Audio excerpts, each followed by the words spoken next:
Glória a Deus. Oséias, capítulo 6. Vamos ler a partir do verso 1.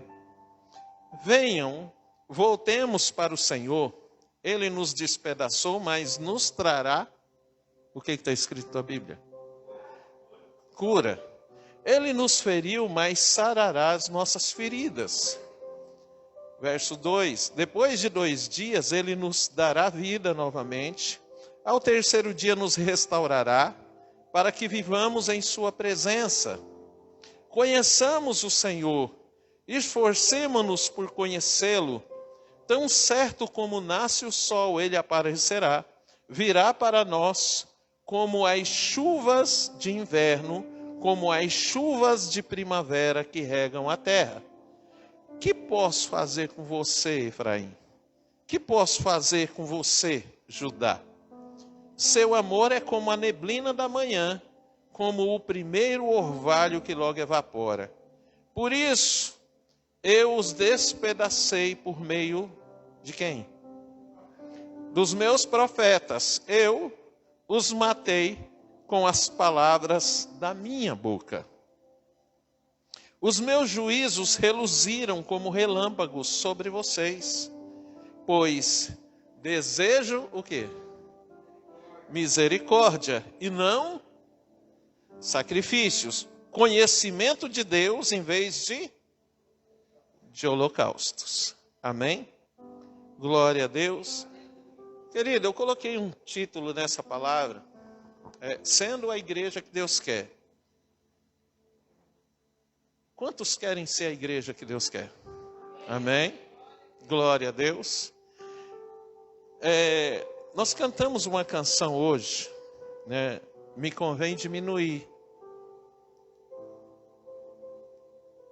E um trecho da música diz: me convém diminuir para que o Senhor cresça em mim. Muitas vezes, essa palavra, essa canção, não passam de palavras. Por quê? Porque se convém diminuir para que o Senhor cresça, então importa mais o que o Senhor está dizendo do que aquilo que eu penso. Amém? E essa é a maior evidência de que eu estou diminuindo e o Senhor crescendo. Quando o que eu quero, o que eu gosto, o que eu penso, se torna o quê? Irrelevante ou menor do que aquilo que o Senhor está dizendo, do que a direção que o Senhor está dando. Amém? Ou não amém? Glória a Deus. E essa palavra, meu irmão, nós começamos a ler, né, no ano de 2020, nós citamos muito esse texto, nós falamos muito desse texto também. E começa dizendo, Deus dizendo: venham, voltemos para o Senhor. Ele nos despedaçou, mas nos trará cura. Ele nos feriu, mas sarará nossas feridas. No capítulo 5, né, a Lucilene pregou na quinta-feira aqui, o culto está lá no Facebook, também está no YouTube, você pode ver depois. Pedir até para quem já tinha ouvido a palavra, ouvir isso de novo, porque foi bênção de Deus. Amém? É bênção de Deus para as nossas vidas. No capítulo 5, a palavra está falando a respeito de Efraim e de Judá. E fala que Efraim e Judá, eles se prostituíram, eles se desviaram daquilo que era a direção de Deus. Querido, uma pessoa, ela não se desvia, não é quando ela volta a cometer os pecados que ela cometia antes de se converter. Uma pessoa, um crente, ele não se desvia, né? Como às vezes a gente vê algumas coisas, né? Principalmente os agora humoristas gospels, né? Gospel. Eles fazem alguns esquetes, alguns vídeos dizendo: vou desviar. E o desviar deles é o seguinte: eles saem, aí eles vão para uma balada, ou então vão para um bar, ou então compram cerveja para poder tomar. Tem muita gente que não toma cerveja, que não vai para a balada, que está no culto todos os domingos, porém está desviada há muito tempo. porém está andando longe dos caminhos do Senhor. Porém, quando o Senhor olha para ele, o Senhor pergunta para ele a mesma coisa que está perguntando para Efraim e para Judá. Porque Deus aqui, ele não está falando com o povo da terra. Deus não está falando aqui com os cananitas, né, os cananeus. Deus não está falando com as pessoas que moravam na terra ali, com as pessoas que já eram servos de Baal. Deus não está falando com os idólatras. Deus está falando com o povo, aquele mesmo povo lá de 2 Crônicas, do que ele cita no versículo do capítulo 7, no versículo 14, que ele fala assim: se o meu povo, que se chama pelo meu nome, se humilhar, orar e me buscar, e se arrepender dos seus maus caminhos, eu ouvirei do céu, perdoarei o seu pecado e sararei a sua terra. É o mesmo povo. É o mesmo povo que ele fez, ele tirou do Egito com mão forte. É o mesmo povo que ele fez atravessar o Mar Vermelho. É o mesmo povo que ele fez atravessar o Jordão. É esse mesmo povo que ele derrubou as muralhas de Jericó, que deu vitória sobre Ai, que deu vitória ali em todas as guerras que eles travaram nessa terra. É o mesmo povo. É o mesmo povo que Deus havia entregado essa terra nas mãos dele. É o mesmo povo que invocava o nome do Senhor. É o mesmo povo que sacrificava. É o mesmo povo que subia no altar e cantava louvor. É o mesmo povo que se ajoelhou diante de Deus e reconheceu que ele era Senhor. E Deus fala para eles no capítulo 5 que eles se prostituíram, que eles se desviaram, que eles estavam fazendo aquilo que era mal. Porém, no capítulo 6, nós entendemos aqui, Deus nos dá a entender através desse texto, que ele termina o capítulo 5 falando que ia trazer doenças sobre o povo. Por quê? Porque na necessidade, esse povo ia clamar pelo Senhor, ia buscar o Senhor. Deus está dizendo, falou assim: eu vou trazer doença sobre ele, porque na necessidade ele vai clamar. E não é coincidência não, irmão. Todo mundo que começa a passar por necessidade, ele rapidinho descobre qual é o caminho da igreja. Quando ele começa a passar por necessidade, ele se lembra do telefone do pastor. Quando ele começa a passar por situações difíceis, rapidinho ele se lembra do irmão. Sabe, aquele irmão que já convidou ele um monte de vezes para ir na igreja, que já ajudou ele um monte de vezes em situações difíceis. É só passar por dificuldade, por necessidade, que se lembra que Deus existe. É só passar por necessidade que se lembra de orar. Porque quando está tudo bem, não tem tempo de orar. Quando está tudo bem, não tem tempo de adorar. Quando está tudo bem, não tem tempo de vir na igreja. Quando está tudo bem, não tem tempo de buscar Deus.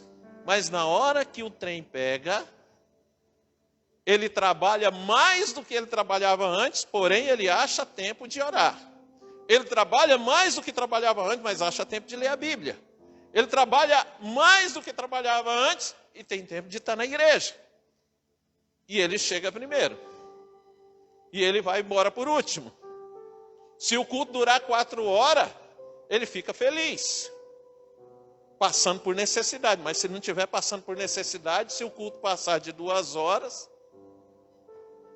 ele quer matar o pastor. Porque é difícil ficar na presença de Deus para ele. Mas com necessidade ele fica. E fica de boa. E glorifica a Deus. No capítulo 6, Deus está dizendo aqui: olha, venham, tornem. Oséias está dizendo: venham, tornem ao Senhor. Tornem ao Senhor. Se estão passando por necessidade, tornem ao Senhor. Está doendo, tem ferida, tem doença, enfermidade, tornem ao Senhor. Por quê? Porque Ele nos despedaçou e Ele nos curará, Ele trará cura. Ele nos feriu e sarará as feridas. Ele vai sarar as feridas. Aí ele continua dizendo assim: depois de 2 dias, ele nos dará vida novamente. Ao 3º dia nos restaurará para quê? Para que Deus nos restaura? Para que a gente viva onde? Na sua presença. Para viver na presença dele. Na sexta-feira, eu comecei falando da sexta-feira, por quê? Porque na palavra que Deus deu na sexta-feira, diz assim: santificai a guerra. E a única maneira da gente santificar uma guerra, né? Porque se a gente parar humanamente falando, olhando para essa situação, a gente vai falar: Deus errou. Porque não tem como uma guerra ser santa. Mas existe uma maneira de a gente santificar a guerra. Como? Não guerreando ela. Para a gente não guerrear ela, o que a gente precisa fazer? A gente precisa obedecer a Deus na direção que Ele tem nos dado hoje. Que é deixar Ele guerrear por nós. Aí a guerra é santa, porque nem eu e nem você vai fazer ela. Aí, querido, o que acontece? Deus, Ele quer trazer restauração a mim e a você, para que a gente esteja na presença dEle, para que a gente viva na presença dEle. Deus trouxe esse povo para essa terra e colocou ele nessa terra para quê? Para que eles vivessem nessa terra na presença dele. Amém ou não amém? E ele está dizendo: eu vou curar vocês, mas é para viver na minha presença. Só que aí o que você vai fazer na presença de Deus? Você vai conhecer o Senhor, você vai se esforçar para conhecê-lo a cada dia. Porque se você é crente verdadeiro, não é um crente Nutella, como foi falado na sexta,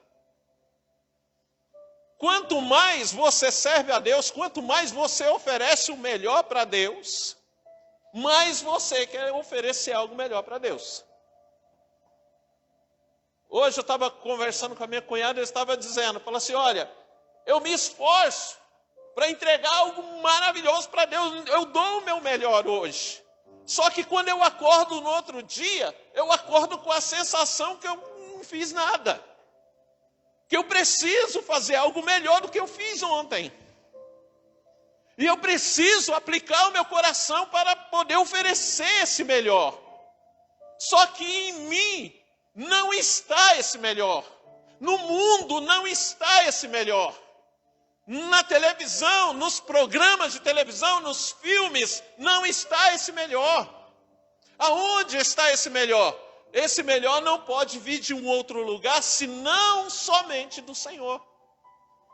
Por isso que a palavra de Deus está dizendo aqui: nós conheçamos o Senhor. E esforcemos-nos por conhecê-lo, porque hoje, por causa do que o Senhor me deu, eu estou dando a Ele o meu melhor nesse culto. Mas amanhã eu já vou acordar, me sentindo assim: eu preciso dar algo melhor do que eu dei ontem para o Senhor. E o que eu tenho que fazer, Senhor, hoje? Amanhã eu vou pensar assim, para mim poder te oferecer até o final desse dia algo melhor. Ele responde para mim nessa palavra: me conheça e se esforce para me conhecer mais nesse dia. Porque até o final do dia, você me conhecendo, você vai me oferecer algo melhor do que você ofereceu ontem. Então Deus, todos esses dias, Ele tem nos congregado neste lugar, Ele tem chamado você, Ele tem falado: eu quero você junto. Eu quero que você venha, eu que vou guerrear as tuas guerras. Ele tem dito: não se preocupe com as tuas necessidades, porque eu vou suprir todas elas. Ele tem dito: você tem tido sonhos, não se preocupe com isso, porque eu vou realizar os teus sonhos. Mas o que você precisa fazer é crer na palavra. Só que crer não é você levantar a mão e dizer: eu creio. Crer não é você levantar a mão e dizer: eu acredito. Crer não é você conversar comigo depois e dizer: eu creio na palavra, pastor. Não, não é isso. Porque o que tu fala, se não tiver de acordo com o que você faz, é mentira. E o mentiroso não é filho de Deus, o mentiroso é filho de quem? É filho de Satanás. Você está entendendo a profundidade do que é estar na presença de Deus? Se você fala que crê, mas não vive, você é mentiroso. E se você é mentiroso, você não é filho de Deus. Você é filho do capiroto, coisa ruim. Vermelhinho, encardido, desempregado. É filho dele. Então é muito sério, porque Deus está dizendo para nós que Ele, depois de 2 dias, Ele nos dará vida novamente, e ao 3º dia Ele nos restaurará para que vivamos na sua presença. E na presença dEle a gente precisa se esforçar todo dia em conhecer Ele mais e mais. Para quê? Para dar a Ele o nosso melhor. Tem que despertar isso em você. Tem que despertar isso em você. Só que aí é o seguinte, no versículo 4, ou no versículo 3 ainda, ele fala: tão certo como nasce o sol, ele aparecerá, virá para nós como as chuvas de inverno, como as chuvas da primavera que regam a terra. Olha só, ele virá para nós. Ele não virá para outras pessoas, ele virá para nós, amém? E no verso 4 ele olha e fala assim: mas o que eu farei com você, Efraim? E o que eu farei com você, Judá? Ele não está perguntando para qualquer pessoa, ele está perguntando para quem está dentro da igreja. Fala misericórdia. Por que eu pedi para você falar misericórdia? Porque, diga assim, fala assim: porque é comigo, diz, que Deus está falando. É comigo que Deus está falando. Querido, Deus não está mandando recado por você para a pessoa que ficou em casa, que não veio. Deus não está mandando recado para aquela pessoa que você conhece. Entenda uma coisa, quando Deus quer falar com você e você não está aqui, Ele não vai mandar recado para você, Ele vai dar um jeito de falar com você lá onde você está. Amém? Então Ele não mandou recado, a palavra é para você, a palavra é para nós. A palavra é para você que está participando desse culto pela internet. Aí, por que a palavra é para mim? Porque Deus está dizendo assim: olha só, Efraim e Judá, vocês são crentes. Vocês dizem que me amam. Eu prometi para vocês o que eu ia fazer esse ano de 2022. Eu disse para vocês que esse é o ano da graça. Eu disse para vocês que eu vou suprir a necessidade de vocês e realizar os sonhos de vocês. Eu disse para vocês que esse é ano de semeadura e que você não pode parar de semear. Porém, você diz que me ama. Você olha para mim e fala que me ama. Você vem na igreja e na hora que está cantando convém me diminuir, canta junto. Na hora que está cantando o nosso general é Cristo, canta junto. E é maravilhoso cantar. Porém, querido, o que Deus está dizendo aqui é o seguinte: olha só, seu amor é como a neblina da manhã, como a névoa da manhã, como o primeiro orvalho, que logo o quê? Que logo evapora, que logo desaparece. Deus está levantando uma igreja, querido, cujo amor dessa igreja por Ele não evapora tão fácil assim. Deus está levantando uma igreja, meu irmão, está preparando uma igreja cujo amor, diante das dificuldades, não vai nem ser abalado, não vai sumir. Só que, meu irmão, tem um monte de gente que às vezes reclama: ah, pastor, mas as palavras são muito duras. É dura exatamente para que Deus possa destruir aquilo que não presta. Porque aqui Deus está dizendo no verso 5: por isso que eu os despedacei. Por meio de quem? Dos meus profetas. Nem todo mundo que prega a palavra nessa nação é profeta. A maioria dos que pregam a palavra nessa nação não é profeta. A maioria dos que pregam a palavra nessa nação estão visando o próprio interesse. Por quê? Porque não falam da parte do Senhor. Porque o que prega não traz nenhum tipo de transformação no caráter das pessoas. E Deus não está preocupado com o seu bolso, querido. Deus está preocupado com o seu caráter. Deus não está preocupado com a tua conta bancária. Deus está preocupado com o teu caráter. Porque Deus não quer caloteiro no céu. Deus não quer caloteiro roubando ele no céu. Deus não quer pessoas tentando passar a perna nele. Já teve um que tentou fazer isso e caiu de lá para nunca mais se levantar. E quando isso aconteceu, Deus deixou bem claro que outro não se levantaria no lugar. Então, meu irmão, Deus está preparando uma igreja de verdadeiros adoradores, levantando uma igreja de verdadeiros adoradores. Deus está moldando uma igreja de verdadeiros adoradores, querido, que não vai se vender por qualquer coisa, nem se deixar enganar por qualquer coisa, e que não vai negociar com os princípios da palavra, mas que vai viver verdadeiramente a igreja que Ele quer, que vai ser para Ele verdadeiramente a igreja que Ele quer. E essa igreja, querido, está descrito no versículo 6.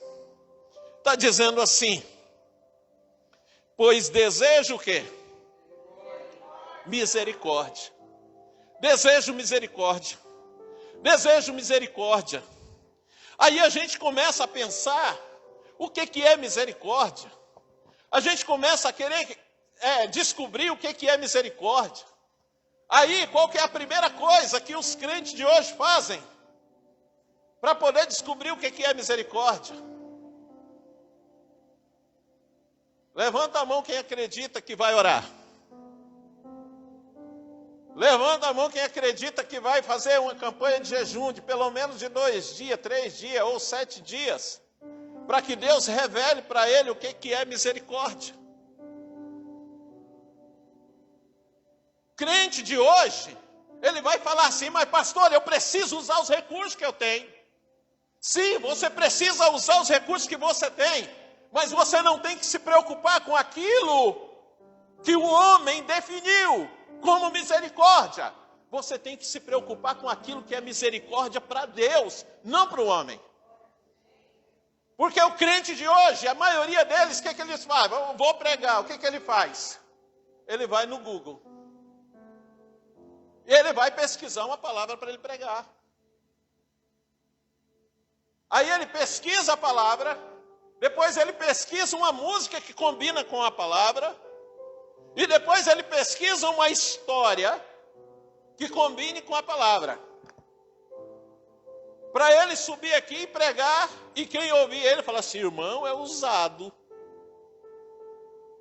E o irmão é estudioso. Mas não é isso, querido, que Deus quer.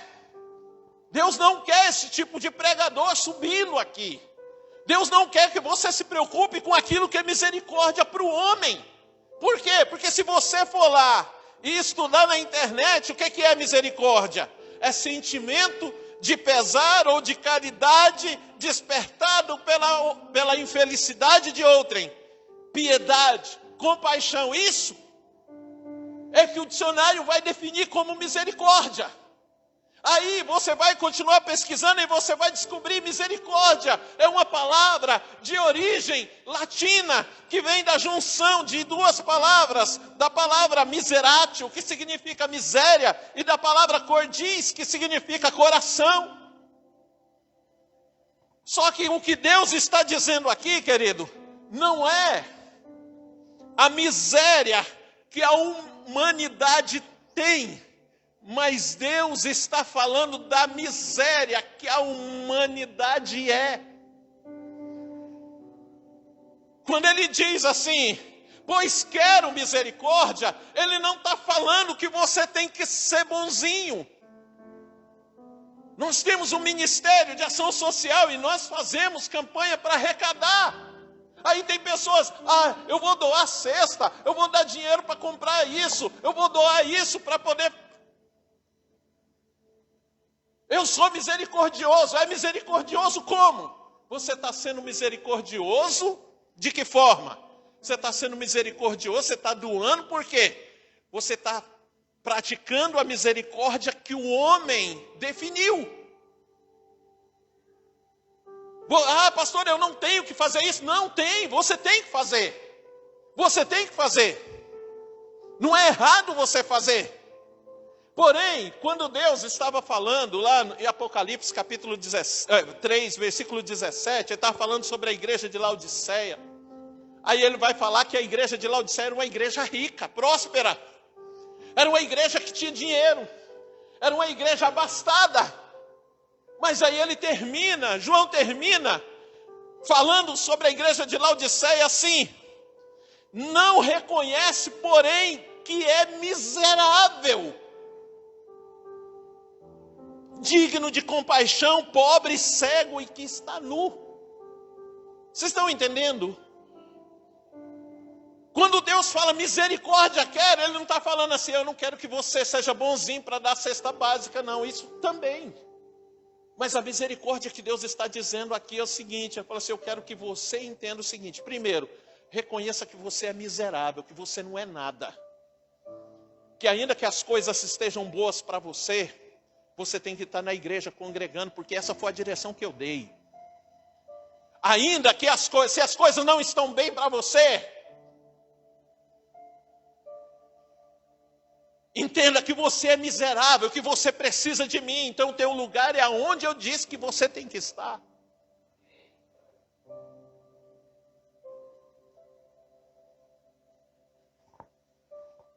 Mas aí, o que acontece? O que acontece com a maioria dos crentes? Que os crentes de Efraim e os crentes de Judá, eles falam assim, nós estamos passando por dificuldade, tem isso, tem aquilo, o que nós vamos fazer? Nós vamos oferecer um sacrifício para o Senhor. Nós vamos oferecer um sacrifício para o Senhor, porque Ele vai olhar para nós e Ele vai sentir pena de nós, Ele vai se compadecer de mim, e Ele vai curar as nossas feridas. Mas aí Deus fala assim, não, eu quero misericórdia, eu não quero sacrifício.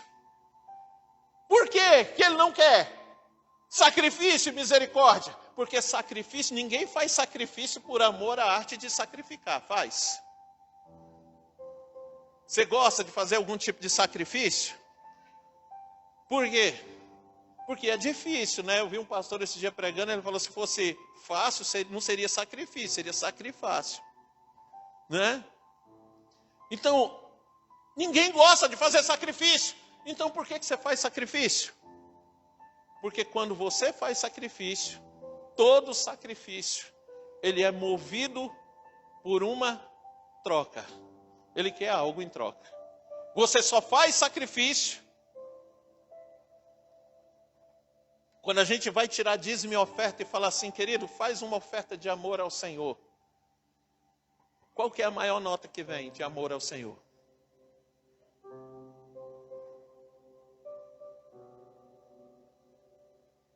Qual que você acha que mais aparece? Hã? Você sabe. Mas se eu pegar e falar igual aquelas igrejas aqui, falar assim, ó, Deus vai te dar 100 vezes mais. Deus vai multiplicar. Até o final desse ano, Deus vai pegar essa oferta que você colocou aqui, você vai comprar fazenda. Meu irmão, vai ter aqueles que vai trazer pouca oferta. Mas eu te garanto que vai ter gente fazendo das tripas coração para trazer um valor alto aqui na frente. Por quê? Porque sacrifício, meu irmão, visa um ganho, visa uma troca. Mas Deus não está falando disso. Deus está falando de misericórdia. Quando você sacrifica com misericórdia, você não espera nada em troca. A maioria das pessoas, quando dão cestas básicas, elas dão cestas básicas esperando que Deus faça alguma coisa por ela. E na hora de orar, elas até faz como aquele publicano, né? Lá o fariseu e o publicano. O publicano bate no peito porque eu jejuo 2 vezes por semana, porque eu faço isso, dou o dízimo de tudo quanto eu ganho, eu ajudo os pobres, eu dou isso, eu dou aquilo, Senhor. Mas aí o fariseu pegou, ou o pecador, baixava a cabeça, nem ousava olhar para o céu e batia no peito dizendo: Senhor, sê propício a mim, pecador. Aí Jesus pergunta qual dos dois voltou justificado para casa. Não foi o publicano. Ainda que ele parecesse mais generoso, ainda que ele estivesse fazendo mais coisas, mas quem voltou para casa foi o pecador. Por quê? Porque é dessa misericórdia que Deus está dizendo, irmão. É dessa misericórdia que Deus está falando contigo. É dessa misericórdia que Deus está falando conosco. É dessa igreja cheia de misericórdia que o Senhor está falando e está levantando esses dias. Por quê, querido? Deus quer você na presença dEle alegre. Mas não é alegre porque tua conta está abastada de dinheiro. Meu irmão, eu não estou pregando miséria para você, eu não sou aqui, eu não estou pregando que você tem que viver uma vida miserável. Não, não é isso. O que eu estou pregando para você aqui, querido, é que tem muita gente que levanta as mãos para o céu e glorifica o Senhor, chora, pula, canta de alegria, mas por quê? Porque ele está se lembrando. Mas na hora que o trem falta alguma coisa para ele não consegue nem cantar, nem abrir a boca, nem orar, ele consegue. Por quê que ele não consegue? Porque lá no fundo, o amor que ele sente pelo Senhor é como o primeiro orvalho do dia, logo evapora. E Deus está dizendo, fala assim, não, o amor de vocês por mim precisa resistir às dificuldades. Precisa resistir. Aí tem aquele que fala, ai meu Deus, passa na rua, liga para o pastor, aí o pastor é obrigado a ficar com o telefone. Meu telefone fica praticamente o tempo inteiro no silencioso, que ele não acostuma voltar a ele. Eu coloco no silencioso para guardar, para gravar aqui. Aí eu volto para casa e esqueço de voltar. Aí o irmão liga para mim, eu boto ele, às vezes boto para carregar, não estou com ele. Liga para mim, aí eu não atendo. O pastor não gosta de mim. Não me atendeu. Ou passa na rua, ou chega aqui em casa. Os irmãos mais antigos já sabem, conhecem mais a mim do que os outros, né? Meu irmão, eu tenho uma dificuldade terrível. De quê? Eu sou um dos primeiros que chega.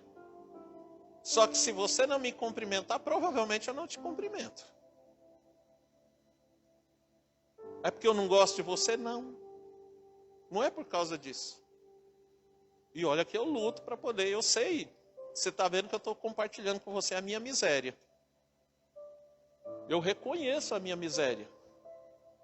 Mas eu me esforço. Quando eu me lembro, eu ainda vou lá e cumprimento. Mas quando eu não me lembro, meu irmão. Mas não é porque eu não te amo. Eu te amo.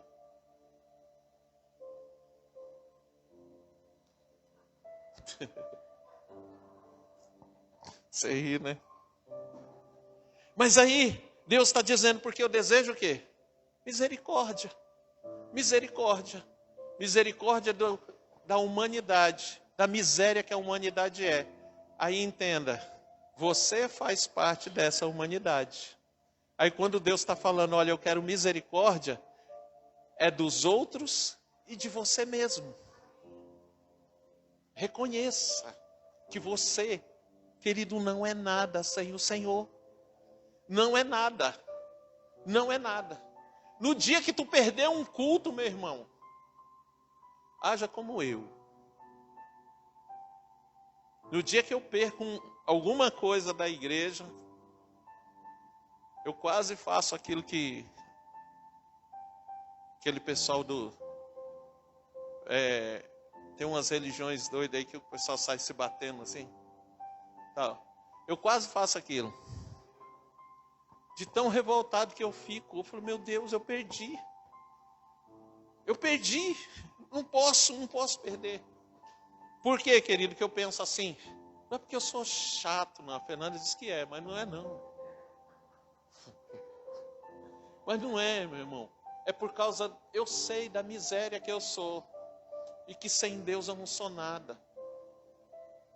Se você está aí sentado ouvindo essa palavra e você não levar para casa esse entendimento de que você é necessitado de Deus, de que Deus quer essa misericórdia e não sacrifício, Deus não te trouxe aqui para negociar com você uma bênção. Você não está aqui para negociar uma bênção. Você não veio aqui para chegar, Senhor, eu já te dei, eu já fui na igreja, agora essa semana só tem que me abençoar. Se Ele te abençoar, Ele é Deus. Se Ele não te abençoar, Ele continua sendo Deus. Se Ele te curar, é Deus. Se não te curar, Ele continua sendo Deus.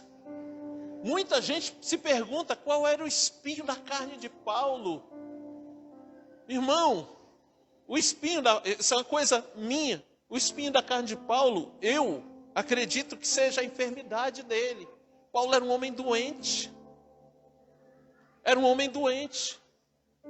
Tanto que nas viagens dele, principalmente as últimas, quando ele estava preso em Roma, quem que estava junto com ele? Lucas. Lucas era médico. Lucas era médico. Muita gente não sabe quem é o autor de Hebreus. Eu acredito que seja Lucas. Porque muita gente fala assim, olha, a linguagem parece a linguagem de Paulo. Mas por que Paulo não assumiria, não assinaria a autoria de Hebreus, se ele assinou tantas outras? Para mim, foi Lucas. Porque Lucas andou tanto com Paulo que... E outra, muitas das cartas de Paulo, quem escreveu foi Lucas. Quando era Paulo que escrevia, está escrito lá, eu escrevi de próprio punho. Era Lucas que escrevia, entende? Era Lucas que fazia. Então Paulo era um homem doente.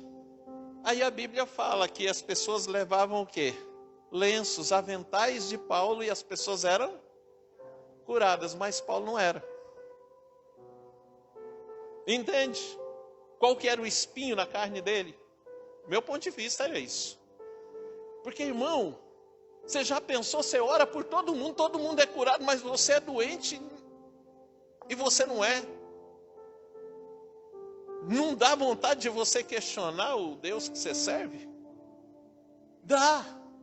Mas Paulo dizia assim, eu falo assim, não, ele deixou esse espinho na carne para que eu não me gloriasse, me exaltasse. Não, eu não posso me exaltar. Não posso. Para mim saber que não sou eu que faço. É Ele que faz. E é essa misericórdia que Deus está dizendo. Deus está dizendo, fala assim, eu não quero sacrifício. Eu não quero que você venha na igreja para negociar a bênção comigo. Não é para você vir aqui, levantar as mãos e às vezes chorar e voltar para casa. Agora fiz minha parte, o Senhor vai fazer a dele. Não, não é para isso. Porque se Ele não fizer, Ele continua sendo Deus. Se Ele não fizer, Ele continua sendo bom. Em nenhum momento Ele vai ser ruim. Amém? Que a igreja que Deus quer, Ele quer misericórdia e não sacrifício. E Ele quer também o quê? Conhecimento de Deus. Conhecimento de Deus. Conhecimento de Deus. Ao versículo 3. Conheçamos o Senhor e esforcemo-nos por conhecê-lo. Ele quer o conhecimento. Como assim, pastor? Conhecer? Como assim conhecer Deus?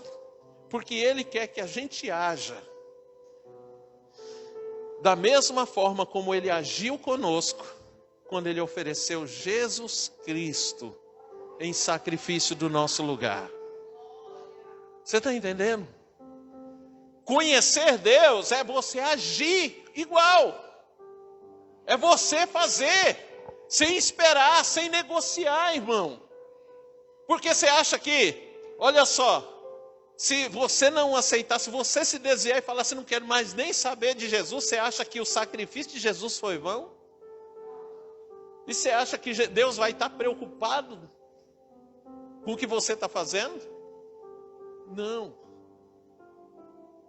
Deus até vai sentir uma dor por te perder, mas isso não muda quem Ele é.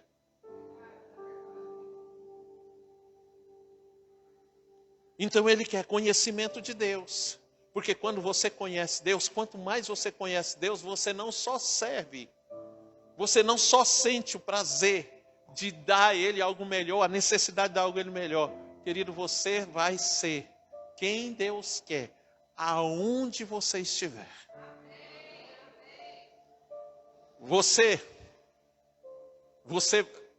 Uma das primeiras coisas que eu ouvi quando eu me converti é que crente e o mundo tem que ser igual água e óleo. Crente é óleo e o mundo é a água. Eles podem até estar juntos no mesmo lugar, mas os dois não se misturam. Você tem como separar os dois. E quando você tira o óleo da água, você vai olhar na composição dele, não tem nenhuma molécula de água nele. Você vai olhar na água, não tem nenhuma molécula de óleo nela. Amém ou não amém? Está preparado para o que vem depois disso? O que teus ouvidos andam ouvindo? O que tua boca anda falando? O que teus olhos andam vendo?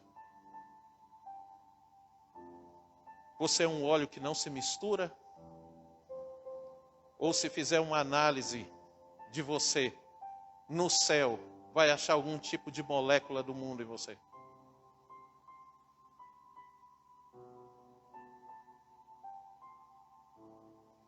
Porque quem quer Deus, meu irmão, quem conhece Deus, mas quer ser o quê? Puro, santo, não se mistura. Ah, pastor, eu sou crente. Que tipo de filme tu assiste na Netflix?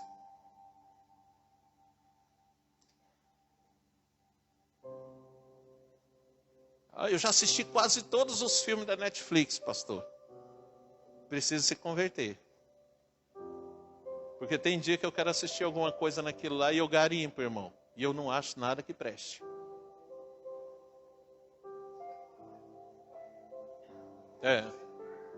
Tem vezes que eu sento, deito lá, eu, a Fernanda e as crianças, falo, vamos escolher um filme para a gente assistir.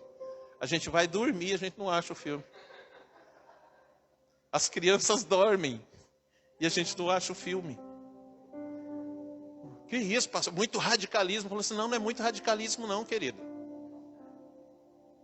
Está lá a classificação 12 anos, mas se tiver palavrão, não assisto.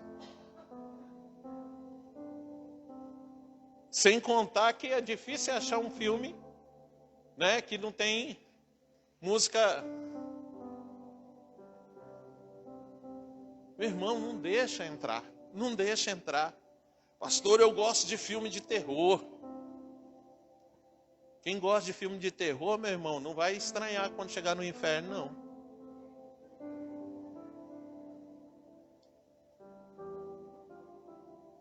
Está fazendo um estágio para ir para lá.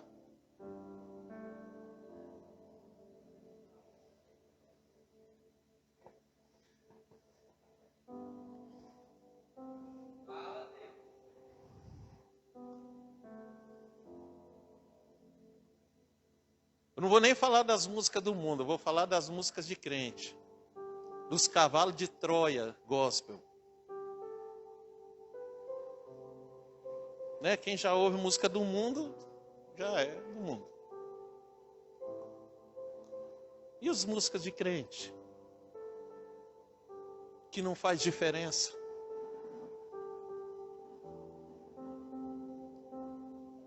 Funk, gospel. Tinha uma música que eu ouvia, que chamava Reteté.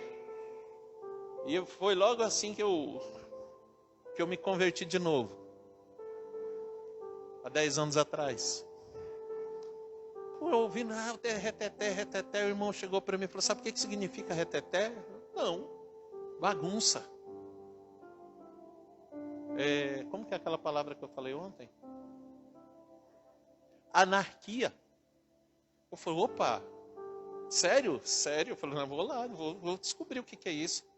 E não é que é bagunça? Anarquia? Eu falei, não, isso aqui não é de crente não. Isso é cavalo de Troia. Satanás está usando para entrar dentro da igreja. Conhecimento de Deus. Quanto mais você conhece Deus, mais puro você se torna. Mais puro você se torna. Mais você detesta. Mais Deus te define. Mais Deus aparece em você.